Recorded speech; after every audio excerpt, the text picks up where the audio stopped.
We have two people who will be running with microphones, and so raise your hand, let us come to you so we get it on the tapes.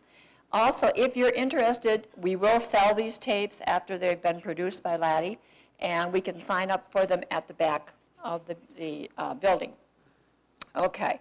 We'll be passing around 2 sheets to sign up. Somebody back there will be handing them. Please sign them. If you'd like, you can get your email address on there if you want information or anything of that sort.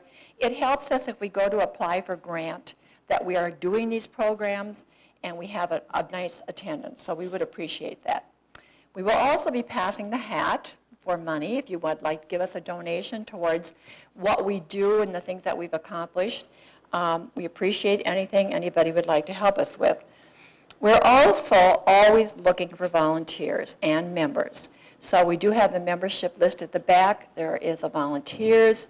We, for instance, tonight, somebody could help bring a pan of bars or something of that sort when we do our programs. And with that in mind, our next program will be August 19th here. It's a Wednesday night, and it will be on the Bailey's Harbor Town Cemetery. Being that I'm the daughter of the grave digger that was out there for 70-some years, I'm going to present the program. Anybody have any memorabilia from the cemetery they'd like to bring down or present? Not sure what that would be, but you never know what you get. So also when we're done, because of the chairs and we're all getting a little bit older, instead of just a few of us hanging up the chairs, each one of you would pick up your chair and hang it up. We would really appreciate that. One final thing.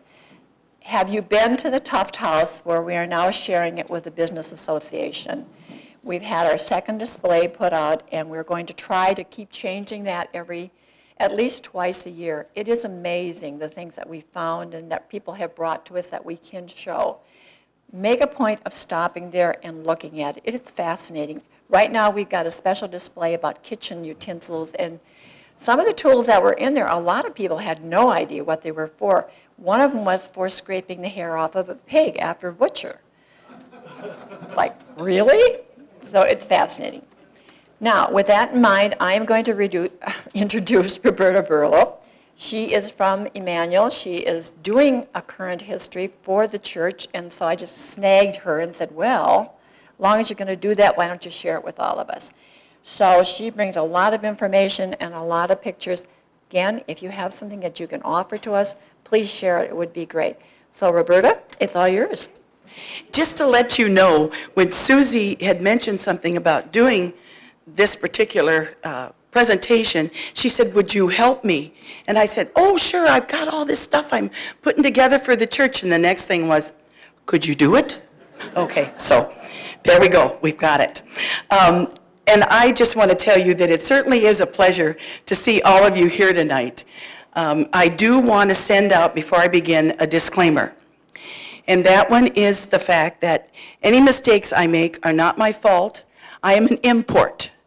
I do not come originally from here. So that's why I'm saying there's the disclaimer. So add whatever you'd like to, okay? Thank you very much. Now, the first thing that I have to tell you is there is so much more than what I have because I'm still working on confirmation pictures. And just to kind of tell you how our church has kept some of the things, my oldest one that I have is from 1911, which I think is totally awesome. And with some of the confirmation pictures, I've pulled some of the different pastors that we have because I couldn't find pictures of them. So just to give you a little bit of an idea. So let me begin, and you can see from that Bailey's Harbor churches, we are doing, oh, by the way, Susie, is it okay since we only have to do the one church, then do I get the whole extra time? Oh, no, okay, all right. Just thought I'd check about that, you know. And so we are doing Immanuel Lutheran Church. Okay. Now, one of the reasons that I put Luther's coat of arms up is for the simple reason that this kind of represents our church. And you'll notice the black cross inside, and it is set in a heart of natural color. This, by the way, were the words of Martin Luther as he explained it. To remind him that faith to the crucified one saves us. This heart is mounted in the center of a white rose to show that faith brings joy, comfort, and peace. The rose is set in a sky-colored field to show that such joy of the Spirit and faith is in the beginning of the heavenly joy to come. Present already in our joy now and embraced by hope, but not yet made manifest. So those are Martin Luther's words. He just kind of gave us a little bit of an insight here. I'm sure all of you recognize this, okay? However, we do not have the dirt streets anymore. I have probably about 3 different slides showing some of these things. And as I do them, I probably will have some of the slides up for a while because I'd like to do a little explaining. Now, some of this you may have heard because I think Roy Lukes might have presented some of this at one time. Glacial ice still existed in the northern tip of the Dore Peninsula 11,800 years ago, and then 10,000 years ago, there was no ice left in the continent, on the continental U.S. The enormous weight of this ice depressed the crust of the earth at Bailey's Harbor around 45 or more feet, some pretty heavy ice. As the ice melted then, and the earth's surface slowly rebounded, 2 distinct shorelines were left behind due to erosion. The original Immanuel Church was built on top of the glacial Lake Algonquin, the shoreline of that, of about 9,000 years ago and at 45 feet above the present lake level. When the church then was moved eastward and closer to the street level, its foundation was at glacial Lake Nipissing from about 3,500 years ago, around 20 feet above the present Lake Michigan. Around 2,500 years ago, the Earth's crust returned to its original level. Both Lake Algonquin's and Lake Nipissing's shores had been at lake level during their formation. Then slowly they lifted upward as the ice to the north melted and the Earth's settling down was completed. Just so you know, we will not have a test on this, okay? All right. The land upon which the churches were built, the buildings themselves, and the people who worshiped there and kept the church alive have all played prominent roles in the 122-year history of Immanuel Lutheran Church. This, by the way, is a view from Docks Hill. Jim and Emily's former home was at the right of the photo. That's Jim and Emily Hickey, was at the right of the photo, and the first building on the left is the old Bailey's Harbor Town Hall. Now, if any of you have a discrepancy with this, please help me, because I'm going by what I heard here and what I got. At the top of the picture, you can see Pruder's Mill, and these next 2 pictures, I'll just run them quickly here, shows us another view of the town and even a look in the next one at the church.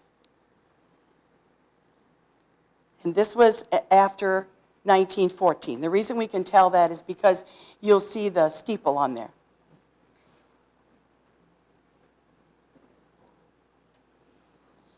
Now, Anklam or Woltman, and I think I spelled that wrong, it has an H in it, Woltman Dock, this shows in 1910, is seen here about that time, and a little over 60 years before this picture, in 1847, Captain Bailey, after whom Bailey's Harbor was named, found shelter for his ship during a bad storm. And then in 1852, Captain Bailey's boss, Allinson Sweet, had constructed a sturdy lighthouse on Lighthouse Island in view from our old church. A new county was identified, and the county seat was established at Bailey's Harbor. By 1891, 1892, occasional services were conducted in private homes by missionary Immanuel M. Brackenbush of the Wisconsin Synod. Carl Pyle Sr. called a meeting on May 1st in 1892 of 15 families, which resulted in the organization of the first congregation. Those 15 families were represented by Carl Pyle Sr., William Hine, Fred Krause, or Krause, August Rademacher, John Oldenburg, Charles Abrahamson, Frederick Erke, Frederick Lehman, William Tischler Sr., Herman Oldenburg, Emil Krause Sr., Andrew Polsine, Fred Ray, spelled R-E-H, Otto Onesager, and Henry Kirschner. Now, I'm going to interject just a little thing, and I wanted you to know that one of the granddaughters of these fellas is here tonight. Charles Abrahamson's granddaughter is Laverne Schabacher, and so you can talk to her later, but I was so happy that she could come from Green Bay, and that's the side that my heritage is. And anyway, I'm glad she came tonight. So, and by the way, that is the side or the family that my husband is from, so our granddaughter is the 6th generation. And I know that quite a few people around here have. In fact, can you raise your hand if you are part of this original? I mean, in other words, was one of your ancestors, okay? Oh, I thought we had more than that. Go on, there we, oh, see there, don't be bashful. I'm not going to make you answer any questions. I just wanted to see your hands. No, I didn't ask that yet. Well, I taught 30 years in a Catholic school, so it doesn't make any difference. It's okay. Now, in May of 1892, the sites of the church and the cemetery were donated by Mrs. John Oldenburg and Mrs. Woltman. On June 1st of 1892, and I love this phrase, so I just have to share it with you. It said, building operations were begun in a pioneer manner. I think that's kind of cute. I like that. So then by October 1st, Reverend Immanuel M. Brackenbush was called as the first pastor in conjunction with his work at Zion Church of Jacksonport. Now, somewhere I read, and I'm not sure if it's true or if I just made it up, but the church, I think, was named after him. I won't swear to it completely. Some of you might give me a disclaimer on that. In September then of 1893, the congregation incorporated and obtained its charter. Pastor Brackenbush served Immanuel until January the 2nd, 1901. During the following 29 years, from 1901 to 1930, the congregation was served by 6 different pastors. But I want to emphasize that it was 7 different terms. One pastor loved us so much he came back. The Reverends Dowdett, you'll see pictures of them later, Wendt, Bartkey, who was the one that was here twice, Sturz, Schroeder, and Eggert. Now, a good guess would be that the pastor's salaries did not exceed $65 for the year. I just have to interject this. I found a record book in one of the file cabinets at Immanuel that dates back to 1892. And in there, there are records of the people's giving and the record of what they paid the minister. And that is very true. I saw some $50, one had some $75, so that's what they got paid. And that was for the year. Okay, awesome. And they still stayed. Life was very frugal then, and it was a commonly accepted practice to pay the pastors in part with, and you know this well, meat and vegetables, as well as with wood for heating their home. The women of Immanuel, did you get that? Okay, made items to sell, and many brought food from their farms and garden to help earn money at an annual mission festival held in the old town hall each year. The money they made at the festival was given to Synod for mission work, and you'll hear about the women of Immanuel later too. It was customary for parishioners to walk 3 or 4 miles to and from the church. Those were horse and buggy days. if you're lucky, you were lucky enough to own one. The horses were kept in either one of two stables while the people were attending church. One was located where the Frontier Bar stands today, and the other was on the site of Florian's. Now, this is the Anclam store, formerly Woltman's store, and addition to the left was later used as the Bailey's Harbor Post Office. The old Immanuel Church was moved into that location.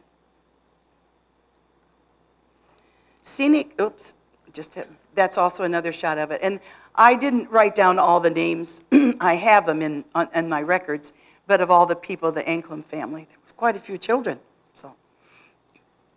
And this is the Scenic Grove Hotel, which was owned by the Anclam family and is the site of our new church and parish hall. So we just moved it right out there. You can see the old church located way at the back. If you're here, maybe you can. But you can see the steeple way back there. And that was in on top of the hill, it was in 1892. So, but that had to be 14 because the steeple was on. At Christmas, hang on a minute, there's our old church that was up on the hill. And I remember, if you get a chance to, there is a letter there that we posted that Bertha Reinhardt wrote, and she talks about walking up to the church. And she used to hold on to her mother's skirt tail so that she could get up there. And she was so glad when we finally moved down. But there it was. I want you to also notice that there are 3 windows on each side. You will see why I'm saying that a little bit later. But that's the way it looked back in 1892. And this is a picture of the Christmas altar, and they were usually very ornately decorated with small figures depicting the history of the church, dating back even to the crossing of the Atlantic Ocean by some of those early pioneer members. It's kind of cool to share that. Now, in 1914, as I said before, a new vestibule and steeple were added, as it was still located on top of the hill. Not to be forgotten, as I said before, was the long sloping ramp that led to the stairs that took one up to the church. It says that the ramp went straight west and upward from the street, which of course now is Highway 57. And Bertha was the one that, at 89 years old, was telling that. Just also another little sidelight, I found a wedding picture of Walter and Stella Zahn, and I just thought it was so neat because it was typical for the time, and then also a more modern picture of them. And Walter was actually baptized in 1910, and Roland Pyle, who's Susie's dad, was baptized in 1911. And the minister that did that was Pastor H.E. Eggert. He was serving as pastor at that time. Well, there it is, and now it's beginning to look like a real church. When you put a steeple up there, it kind of gives you an idea what it's like. Kind of cool. Now, this was the rose window that was put at the back at the same time that they did put the steeple up. Then they put that rose window, and this has been preserved in our new church. If you ever come, you will see it as you sit in church and face the altar. It will be to your left. So that was a great thing to do.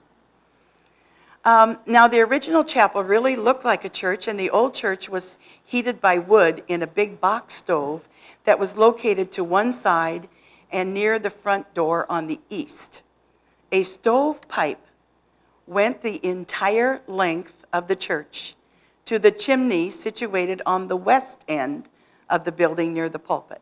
Naturally, the long hot stovepipe helped considerably to heat the church. And this is our rose window too. An important move occurred in 1928. Now remember that we had been with Wisconsin Evangelical Lutheran, and Immanuel ceased relations with the Wisconsin Synod, and by 1930 our congregation had joined, here we go, the English Evangelical Lutheran Synod of the Northwest of the United Lutheran Church of America. Now, that takes a little bit, I wouldn't want to see a letterhead for that one. Reverend Paul A., I think it was Fusto, I think that's the way you pronounce it, served the church from 1930 to 1934, and he was the first pastor to live at the Range Light residence, formerly at the Regis Sanctuary at Bailey's Harbor. The lighthouse was used as a parsonage until 1955. The pastors were responsible for caring for the lights in both the upper and the lower range lights, and undoubtedly were the only combination minister lighthouse keepers on the entire Great Lakes. The use of the range light as a residence was welcomed by the church members, and here's why. Because a sum total of $1 per year was charged by the U.S. Lighthouse Service for the use of the house. We were very frugal, okay? Surrounded by native orchids, other beautiful wildflowers, and pristine woods, those pastors indeed were living in the midst of God's creatures. 1931, a large project was undertaken when the church building was moved eastward and downward near the street. The building was moved by a Mr. Tyke and crew from Jacksonport. Here's the explanation of what they had to do. A heavy timbered structure was built, and the church was moved eastward to the new site and then lowered downward onto the newly built foundation. He also said that the building had to be kept completely horizontal at all times. And no elevators, how about that? To simplify building the foundation, the squared off bluff of limestone was used as a part of the west wall of the basement. Unfortunately, this led to a constant seepage, which some of you that went to church there would know. Now, this is a sequence of that coming down or being moved, so you can see all that had to go on. And that water that was in the basement was a problem all the way up until they demolished the church in 1981. So we shared that little bit there. The newly moved church, now with a basement, was equipped with a coal-fired Kalamazoo furnace. I have no idea what that is. Okay. Walter Zahn served as a janitor for 5 years at an annual salary of $50. On the coldest days of the winter, the furnace had to be heated to, and it was in quotes, red hot, in order to sufficiently heat the uninsulated church. The new church was remodeled by, okay, let me move it on here. This is new. I want you to notice the car that's just showing up a little. I thought that was so cool. It's neat to have all those little reminders. And one of the reasons that I wanted to show 3 different sides is I wanted you to see all the stonework that was also there. The new church was remodeled by Frank Oldenburg and the Broongrabbers. A new entrance and a full basement and an enlarged chancel were added. Do you remember that I told you to see those 3 windows? Now notice this last picture, and you will notice that there are 4, which means that they added some to the back. So the stained glass windows were added. Cool. Reverend Howard W. Gruen was pastor from 1934 to 1940, and it was during his time that on one occasion the council member, all men, had to go out to get pledges for his $900 salary. They failed on their first attempt, and they had to go out a second time to finally get enough money pledged to pay the minister. You know, this gives us new thought for second collections in church. Okay. By 1934, the congregation became self-supporting. The 45th anniversary was celebrated on September 25th, 1937, with the first pastor, Reverend Immanuel M. Brackebush, attending to take part. Also in 1937, the council approved, this is lovely, I just think this is so cool, Harvey and Dorothy Fairchild's marriage at night for September 25th, 1937, because they both were working during the day. I thought that was kind of cool. The Reverend A.E. Baumgartner assumed the pastorate on October 28, 1940, and was here to help with the celebration of the Golden Jubilee on September 26, 1943. Be sure, if you haven't checked it out, we do have a program from some of these events. So, okay. And he also was here then during the difficult period of World War II. 28 young men, 28 members of Immanuel were serving their country in the armed forces. Awesome. The program of debt reduction had been inaugurated in addition, I'd like to know what that was, in addition to the fine efforts of the Ladies' Aid organization.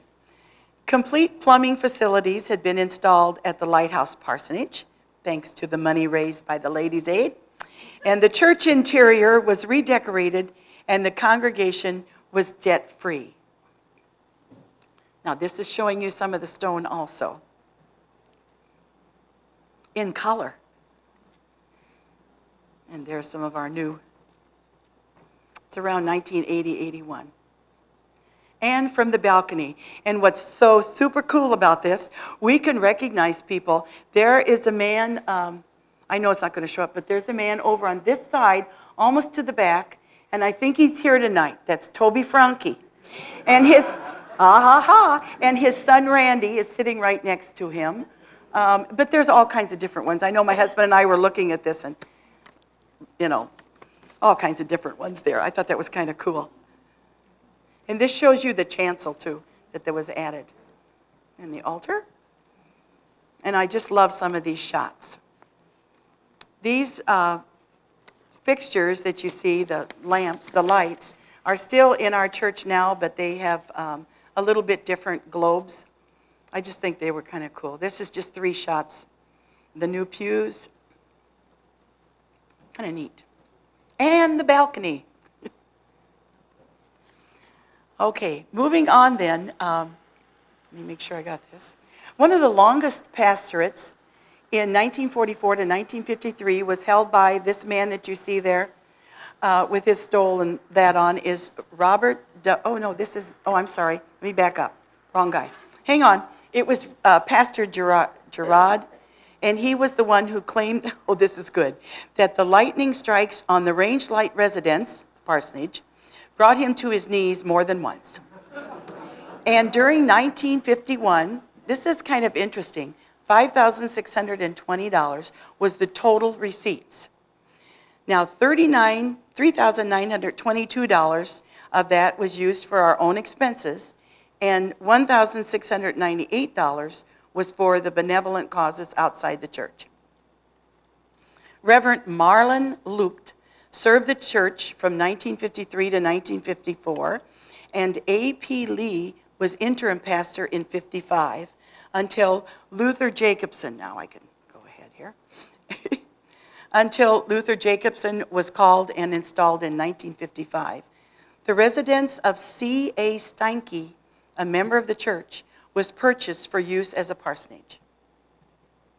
The Scenic Grove Resort property that I showed you earlier, directly to the south of the old church, was purchased from the Anklam estate in 1961, and ground was broken on April 29, 1962, for the construction of the parish education building.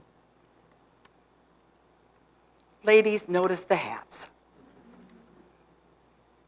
You might even recognize some people there. I know my mother-in-law's there, and her brother's there. Well, anyway, okay. And this then was the day that they did the groundbreaking for the parish hall. Hang on a minute, we have a stubborn sheet here. And the next one. This was the cornerstone for the new education center was laid on July 8th. I thought this was kind of cool that they had it done then. The building was dedicated in November, so they did some hard work there. It's also the year that our church was 70 years old. And therefore you have those. And this is the inside. Still looks this way, but we don't have all those dividers there. So, the Reverend T.M. Spencer accepted the pastorate in 1966 and remained until 1969. And it was during his time, ta-da-da-da-da-da, that the very first woman council person was chosen. Alice Hickey had that honor, and the 75th anniversary of Immanuel was observed in October of 1968. And then the Reverend Larry Warren served as pastor from 1969 to 1973, and it was during his service that the second woman council person was elected, and that is your own Susie Baldry. Yes, yes, okay. Now, while Reverend Keith Luneberg was pastor from 73 to 77, the burning of the parish hall mortgage, not the parish hall, just the mortgage was celebrated in 1976, and new and more comfortable pews, as well as storm windows for the stained glass windows, were installed and dedicated. The Reverend S.M. Becker served as interim pastor during 78. Oh, I got that one wrong. I had 18. It was 1977 to 1978. On July 23rd then, 1978, Reverend Everett V. Holt was installed as the new pastor. And in that same month, the church members voted to sell the parsonage. Immanuel's 85th anniversary was celebrated on October 22nd, 1978. And on January 28th, 1979, the congregation voted to build a new church. First, the well had to go in because it's back behind the church. So I thought it was appropriate to show this. Now, I also showed this because that's the way it looked before it was added. Ta-da, there we go. And I have some various pictures of the ground was broken. Here, I think I've got, oh yes, here we go. And there's more on the table here. Oh, and there it was, all finished. You can see, let me go back, oh, I guess maybe not. Some of those pictures over there show you how they hooked it to the parish hall a little bit closer. Oh, here it is right here. Parish hall is just to the left side there. And then they hooked that up.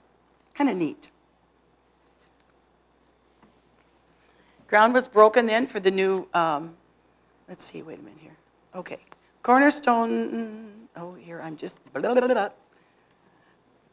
Oh, yes, that's right. The ground was broken for the new Sanctuary Edition Parish Hall, this part that you see being built, on July 6, 1980, and many items from the old church were incorporated into the new structure. I already mentioned the rose window, and then the chandeliers, and also the stained glass windows, and the pews, which we later replaced, but those were all taken over. Also, to kind of complement the round window in the front, a round stained glass window was made by Susie Baltree and Bill Fairchild, which was similar to the one as well as a Luther's coat of arms. And then Annie Pyle etched Christian symbols into many of the glass inserts in the doors, and I've put some of those symbols out so that you can see what they are. And as I said, there it is. And I thought it was kind of cool. Remember the old church originally had 3 windows? And notice what was incorporated with our new church. Now, we didn't get rid of the other windows, the other 2, because part of 2 of them are up front, and then the other part are in our kind of lobby-like. But it shows you the connection of the 2. And at this time, the old church was still standing. I have a person that I know very well in this picture. Yes. He's just a little bit taller, a little bit wider, a little bit older. Okay.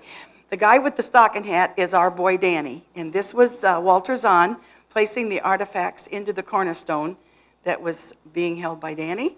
And then John Becker, who has left us, was the mason, and he did the cornerstone laying.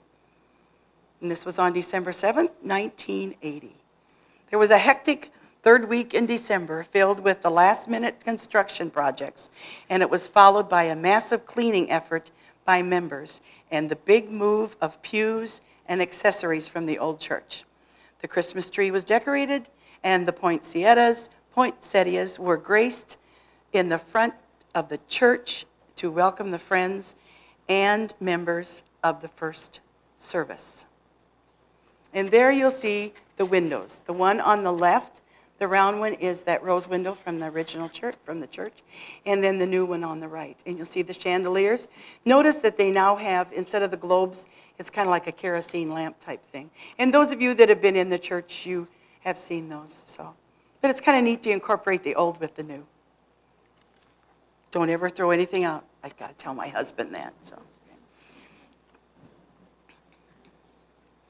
And then this was the dedication service that was held March 1st.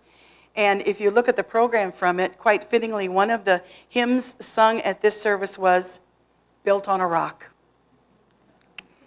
I think that's kind of cool.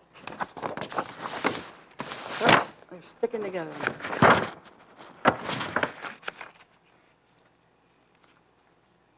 Oh, maybe the program, no, hey, I've got it right here. Let's see, 6, 4, 3,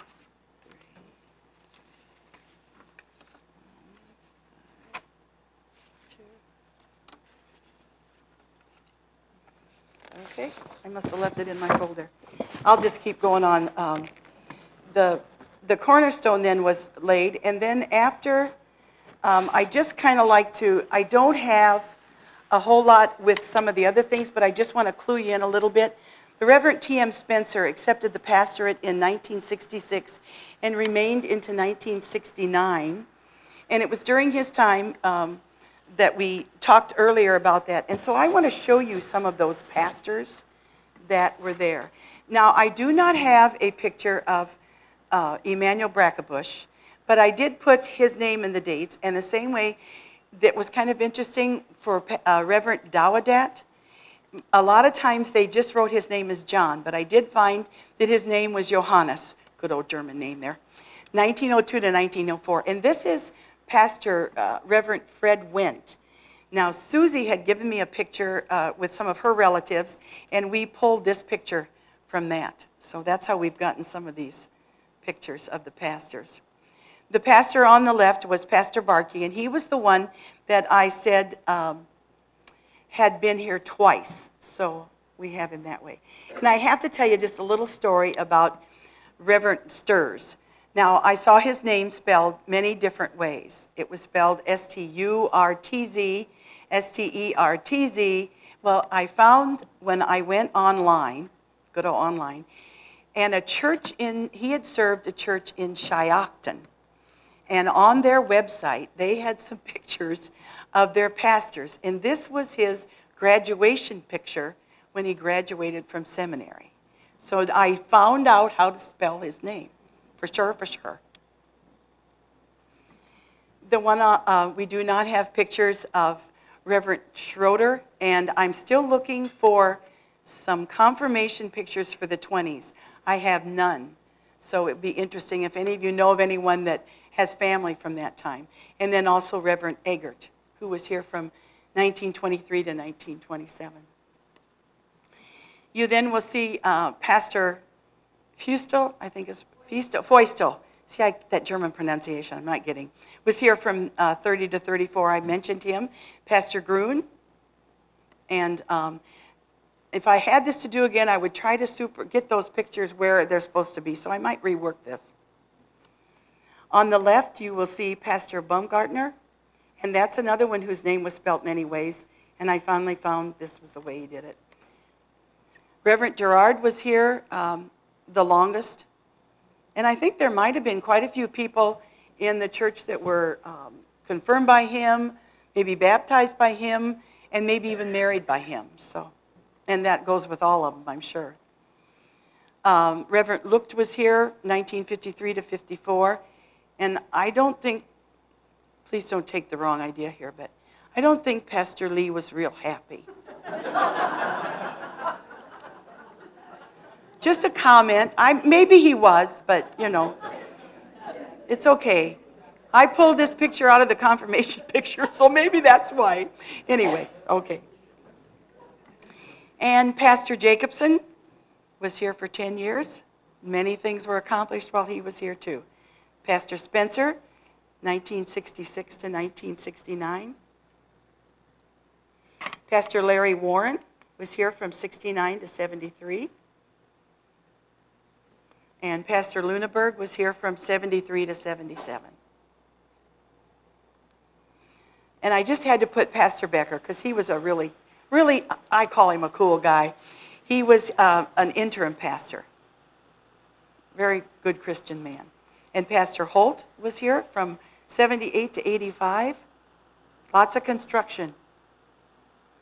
And I don't know if some of you remember, I do not know if I spelled Pastor Van der Lack's last name correctly. I could not find it any, way. But he was an interim pastor, and the reason I put him in is because he played an accordion. And me being a music person, you know how that is. So, and then Pastor Stoll was here from 86 to 91.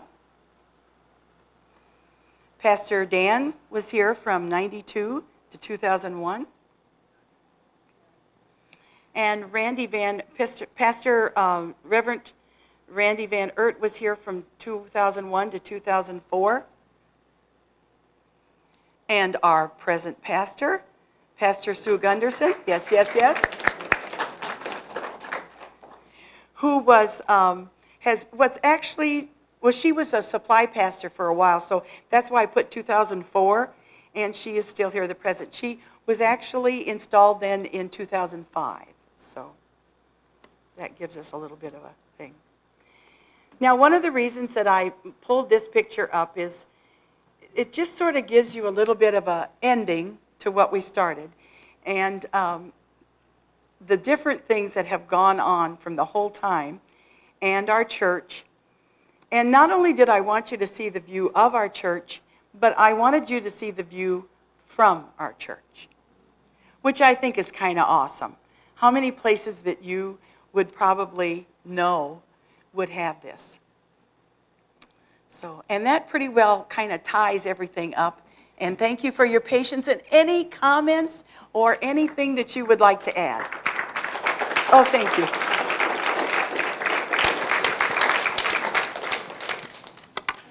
I have a question. Yes, sir. Good. Microphone, please. We could see the growth of the church over the decades. What about the number of members? Do you have any facts or figures regarding, back at 1890 to 1910 and at the present time, about number of members? I could, in one of this record book that I do have, I could tell you, but I could only give you the male members because they didn't always have the families or how many was in the family. It was usually when the money was given, just the man's name was there. So I'm sure there's records that they have somewhere, but I could, some of that we could look up. It was up and down and up and down. So, any other questions? This isn't a question, Roberta. I just think maybe you could mention a little bit about Immanuel Woods, because we have an altar out there, too. Hang on. You want to see some? I didn't Yes. know if I'd have time, so Yes, hang on. please. This was the construction of our, can you see okay? I don't have to turn the lights on or anything. This was when we put our new bell tower and our 3 crosses up. This is just showing the growth. I didn't know if I'd have time to do these, so. And then our Immanuel Woods that we have. It's a beautiful place to celebrate and be with the Lord. We have an altar there, just a makeshift altar. One's kind of made out of nature. And we have a living combo group, okay, that frequent our place. I know you know them. And this is our altar, and then you'll see Pastor's guitar there, so. Gives you a little bit of idea. It's a little more growth that we're doing. Where is that? It is out off of Frogtown Road, and I don't know if you know where Cynthia and Larry Kroc live, but it's kind of like right across from where they live. Oh, and then I think there's some type of a thing there. Go out and take a walk. It's beautiful. There's a prayer path there. Yep, there's a path. Even some chairs to sit down. Roberta, I remember when my dad was alive, and they used to live out in the corner of Double E and F, the Pile Farm. Okay. When it was time to go to church, and my grandmother was a wicked woman when it came to going to church on Sunday, that was there's no question you went. And it was a 1.5-mile drive, and it would be winter. But my grandfather would not let them take the horses because it was too cold for the horses to be outside while they were in church. So all the kids lined up and they walked to church. And on the occasion that it was not too bad, he would take the horses down and they would put them in the barn where you talked about before. But it was, you got to church no matter what. Even And if the horses couldn't go. Yes, and sometimes the boys would sneak out and think they were going to catechism, and a couple of the brothers got caught because they came home, they had been eating something they weren't supposed to, and they got sick. So church was a very, very important thing. It was this community gathering of people. Sure, it was a social thing, It was too. very much a Right. social thing, but it was also the lifeblood of my grandmother. Her Hedwig Pyle was her name. That's cool. Anybody else have some questions or little stories? We didn't have any lights on before when we were raising hands. Who has a relative or is a member of Immanuel? From the Raise your the hands. original 15 families? Yeah. Okay. Well, no, okay. And who is a member now of Immanuel? Okay. And they still came even though I was doing this. Okay. Because Bless you. Yes. in our family, there's 6 generations from the church, and I know that in And this in ours, family. too. And, Right. And in Jumbo's, and in Jumbo. right? Yes. Both sides, the Kraus side and the Tischer side. And I know on ours, Charles Abrahamson was the one that was on the committee, and then his son Carl, and his name, I don't remember if his name or Andrew's name, it's a brother, is carved on the beams of our son's house. Our son is in the Abrahamson family house, and so down on the big beams, they carved their names in there. So, and then our family is also 6 generations too, so it's Well, kind of and cool. I It's know really neat. with Jumbo, it was some of his family, and it was my great-great-great-grandfather, Carl Pyle, who was who founded the church, Right. so it goes back. You know, you just can't get rid of them, can you? That's okay. That's okay. When it's sturdy stock, you got to hang on to them. Anybody else? Anybody There's a else? hand. There we go.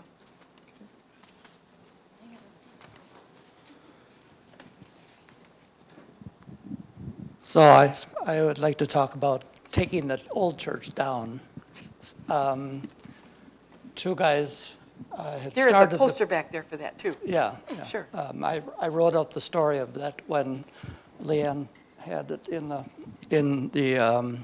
one of the newsletters. So I sort of filled out the story. But in 1981, two guys had already started taking the church down.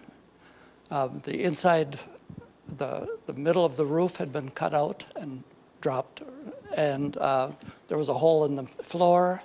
The stained glass windows, of course, were gone. The balcony was gone. All the plaster was chopped off the walls.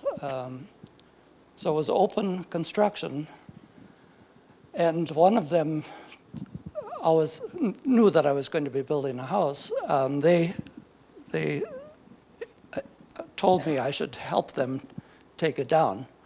So eventually I did look at the church, and then I saw how much good lumber there was. It was all, some of the old, especially the old part of the church was virgin lumber, Sure. locally cut, I'm sure. In a pioneer manner.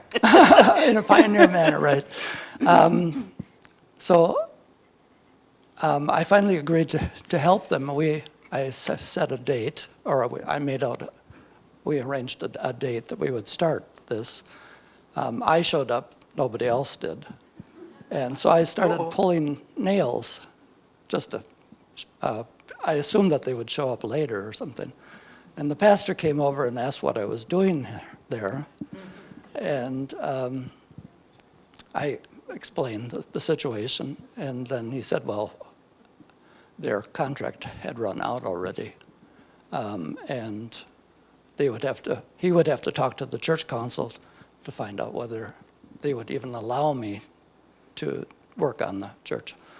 So they did agree to let me take it down if I stayed at it until it was down. So one of the people that sort of took photos was Annie Pyle. So that's in that little story, Yes. one of those photos.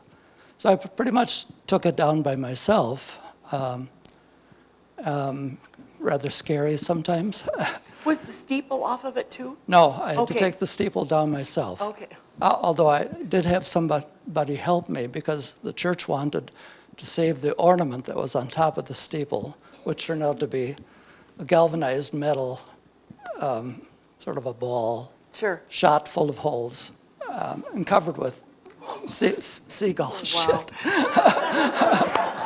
But Preservative. it was fastened on to a cedar post, and the rafters of the tower were all cedar saplings. And so there was enough of a post that the rafters were still attached to that. I could cut the ornament off. Wow. And then one person helped me. He had we had a long rope, and he then sort of lowered it down. And then I did everything else myself. And there are some pictures of me taking the steeple So was down. your house totally built with the My entire house was built Awesome. with the wood. Still has the plaster marks from the lath and plaster, Oh, and some my of the goodness. my house That's awesome. is completely recycled from the Lutheran Is there church. ever any singing going on? And there are some other, like the half window that's was over the door. Okay. That I didn't use in my house, but I designed and helped build a garage for Linda Silvasi Kelly Oh, okay. on Q. My house is on Q too.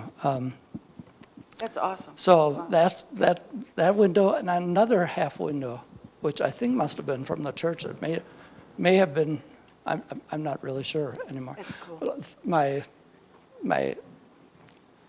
My sink in the bathroom is still out of the basement bathroom. It's Oh, a little my goodness wall sakes. Yeah, it's a little bit, what do you call it? Worn. Not so, a little bit worn, yeah. Warren, that's great. Well, now if we don't have a place to go to church, we know where we can go, That's don't we? exactly right. That's exactly right. I think any of us that went there all remember the back wall seeping in the spring when the water would come down, because it was just the side of the cliff. Yeah, it was the limestones. It was. Anybody else? Any other questions? Oh, And I didn't have a truck. I carried all the wood to my home on Q on a VW Bug with a luggage rack on the top. did you get pictures of that? No, I wish I did. I wish I had at least a picture. They say you can put a lot in a yeah. Thank you. Is there anybody else? Questions? I would just like to close with a little quote that was on one of our dedication things. And this kind of goes with our church. Thank you to every planner who has planned, to every workman who has labored, to every soul who has prayed, to every friend who was sacrificed, for every encouragement, for every suggestion, for every gift. I thought that was kind of cool. And thank you for being patient. Thank you, Roberta. Just a reminder, would you all help?